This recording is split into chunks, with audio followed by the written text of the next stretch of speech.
2, 1 și... Uitați aici. Marea piramidă a lui Cheops. Uite aici. După asta mă uitam. Gata. Mamă, cum ai spălat duba.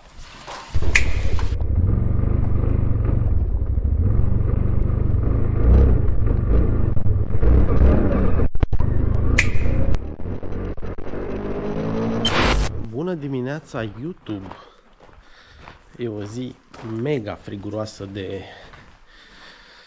iarnă și o să mergem să dăm o tură cu ATV-ul, să-l mai pornim și pe el, să vedem cum funcționează, ce se întâmplă și să încercăm să facem un ATV vlog. Nu știu dacă o să ne iasă, să văd cum ne înțelegem cu microfonul, pentru că am cumpărat un microfon, am cumpărat GoPro ăsta cu care filmez și să vedem ce iese până la urmă. Ok, mergem, îi dăm o cheie.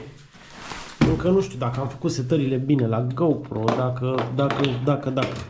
Sunt multe necunoscute, deci sper să fiți un pic înțelegători.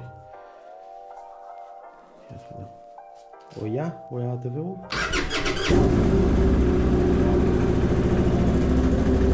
ATV nepornit de 2 săptămâni. Ce faci? Ești pregătită? Da, faci mi-a. Fac astea? Trebuie să ai răbdare să mă echipez și eu. Astea sunt mânușile mele. Stai puțin, că oricum. Dă-l și tu afară. Nu!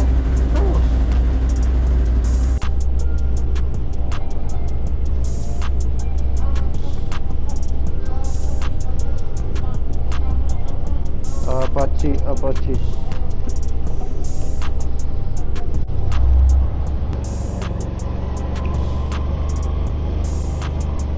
Mai stai? Da, mai stau. Că poate dăm o tură mai târziu un pic.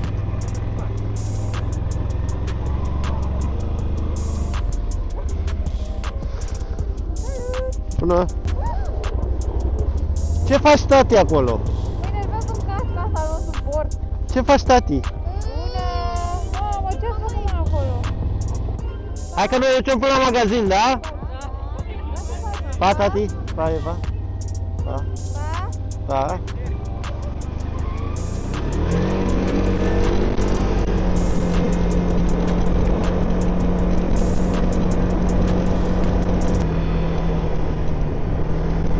Mamă, dar e frig! Serios e frig! Bate soarele, dar e de fapt e foarte frig. E frig rău. Frigurus. Frigucurus. Hai să rămână, doamnă. Am dat cu să rămână aici. Ei să salut lumea în sat, să nu zică că te ții mare. Opa.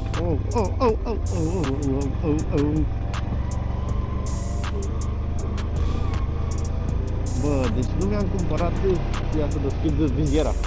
Nu mi-am cumpărat, bineînțeles că nu mi-am cumpărat pin loc la cască și mi se aburește viziera în cel mai barbar stil. Mamă, dar e înghețat totul, e înghețat, ATV-ul e înghețat.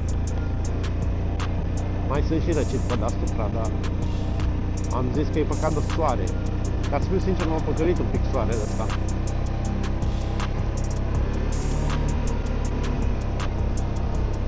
Să lăsăm un pic să se dezghete.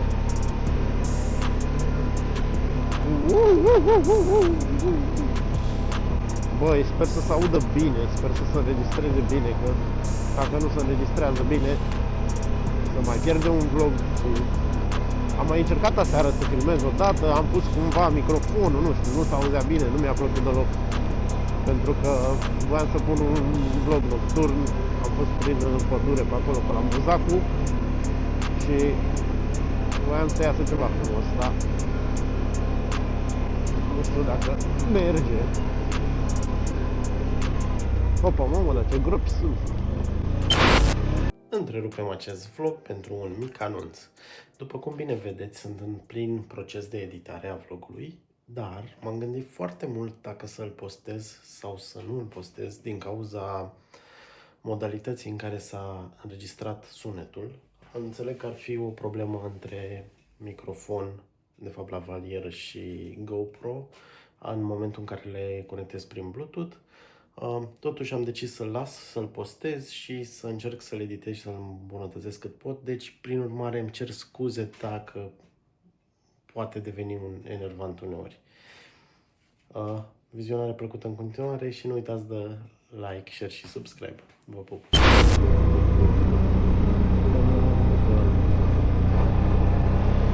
Am intrat pe drumul de Mafalda. Băi, fraților, de frig rău de tot. În condiții în care sunt super echipat. Am înghețat oțul.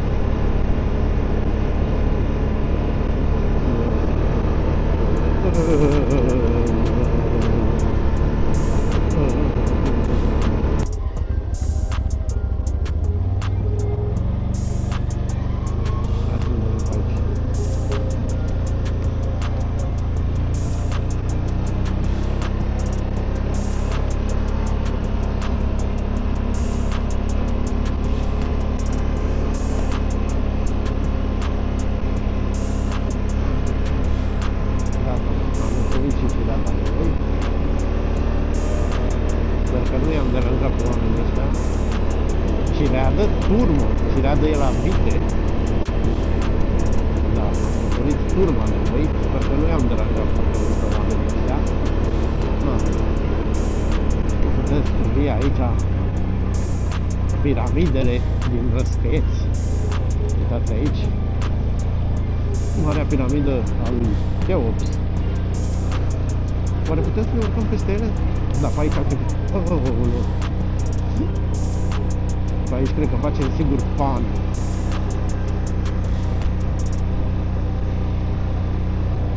Marea piramidă din Răscăieți. Dar cât monman, bă.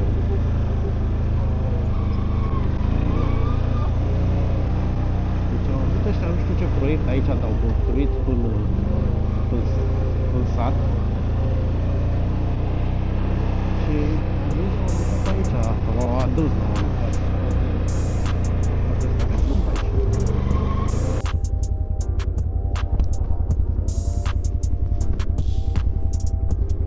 Ok, am ajuns la pădure. Oare cum trecem șansul ăsta?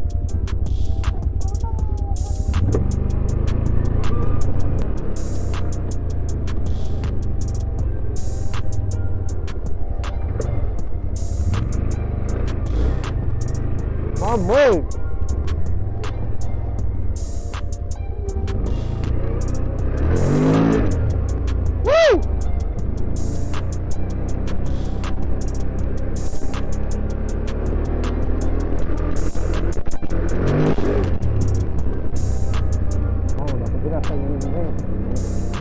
Are de la un cap la altul, dacă vă dați seama cam cât de mare e, bine, eu cred că aude cum are de la un cap la altul 300 km.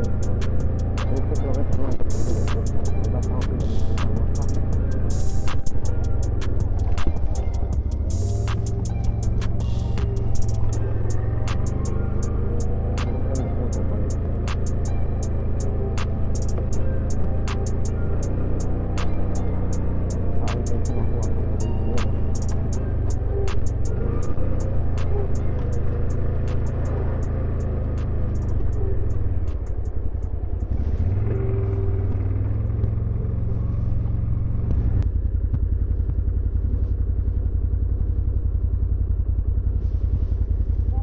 Gata?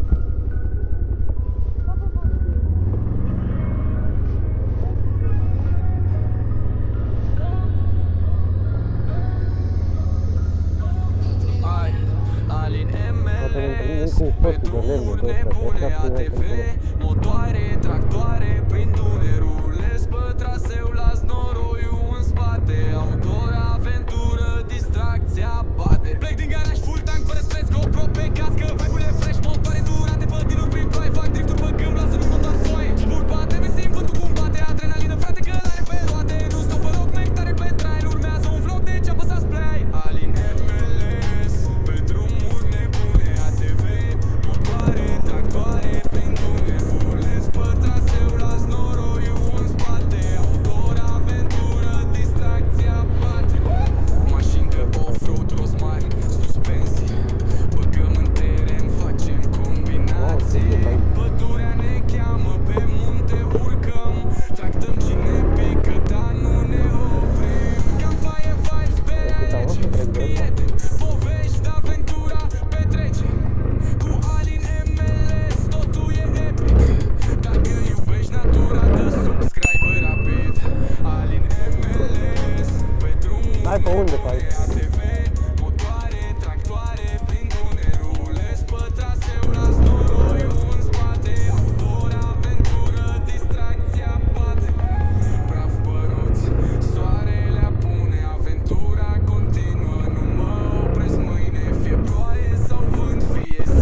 îi dăm alea. Ei,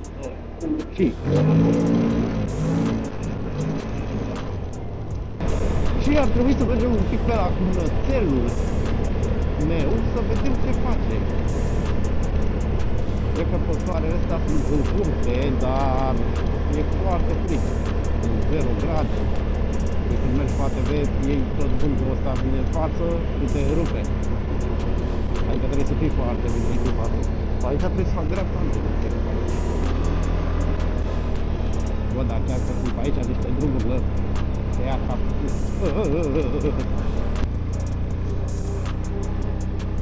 Mi-am întâlnit și melodia pentru că mă ceartă Sofia în spate. Merg prea tare, auzi, la voastră e tare. Hai să vedem cum face să-i bună frumățelul meu. În curte.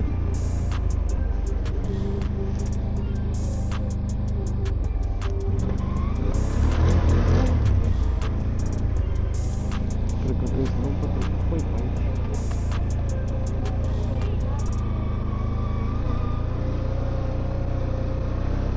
Nu e trepoi, aici nu e trepoi. Dar trebuie să duc de aici, care sunt mic, dar sunt pe care e mic.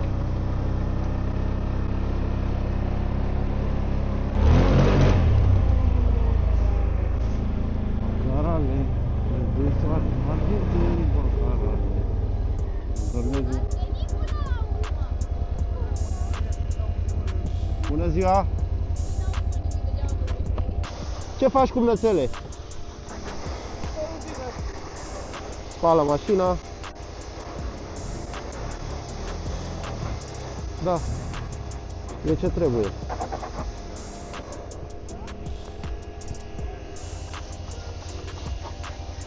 Dă-i, cumnățele, dă-i.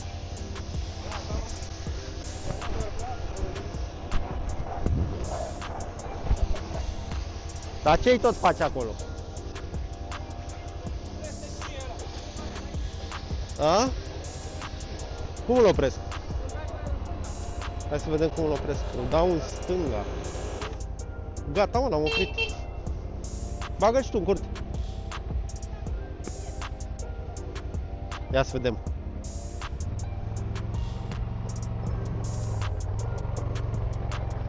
N-are o treabă, Oana. Baria mea nu, Doamne ferește. Tu de ce nu mergi? Ți-e frică?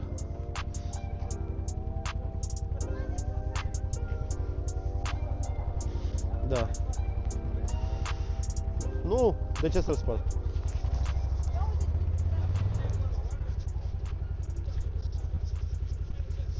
Cum dă să fac asta? Gata.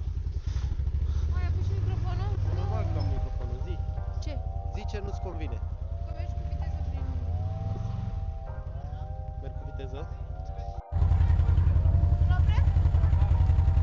Da, poți să-l oprești. Încheie, uite, încheie aici. După asta mă uitam. Gata. Super. S-a parcat, s-a făcut. Vlog de iarnă. Mamă, e foarte frig.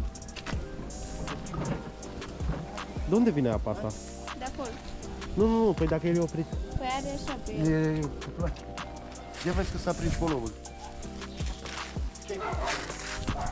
Mamă, cum n-ați, ai spălat duba. N-am spălat, mai.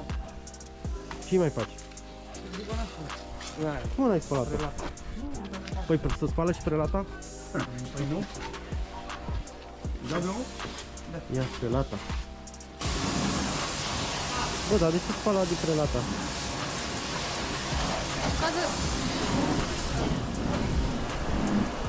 Da, pare logic. Spală prelata ca să fie curată. Uitați-l, mă, ce cumnățel harnic am. Mamă, hai, de ce aparatul ăsta, cumnate? Zici că ăsta spală, ia vopseaua după mașini. Da, el abia dă noroiul jos. El abia dă noroiul jos, a? A, bă, trebuie băgat curentul ăla. Bă, ai nămol pe față. Da, mă.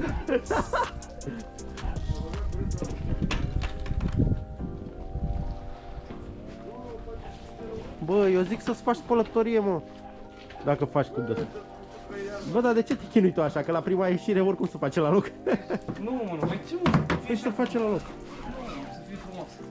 Să fie frumoasă. Da. Dragilor, cred că cam asta a fost aventura de astăzi. Am reușit să părăsim pădurea, nu știu, să găsim drumul în sfârșit, să vedem unde ne scoate drumul ăsta. Nu mai am baterie la GoPro, nu știu de ce n-am luat bateria de rezervă. Sper să fie auzit bine la Valiera, să fie înregistrat bine. Deci am cumpărat chestia asta. Și nu știu, mi se pare că nu se aude atât de bine, nu știu, vedem. Poate nu fac eu setările cum trebuie, poate. Dar până data viitoare nu uitați și voi de like, share și subscribe, pentru că mă ajută foarte mult și chiar se lucrează mult la content. Nu știu, poate că pare ușor, dar nu e ușor deloc, mai ales că e și foarte frig. Și v-am pupat, rămâne să ne vedem.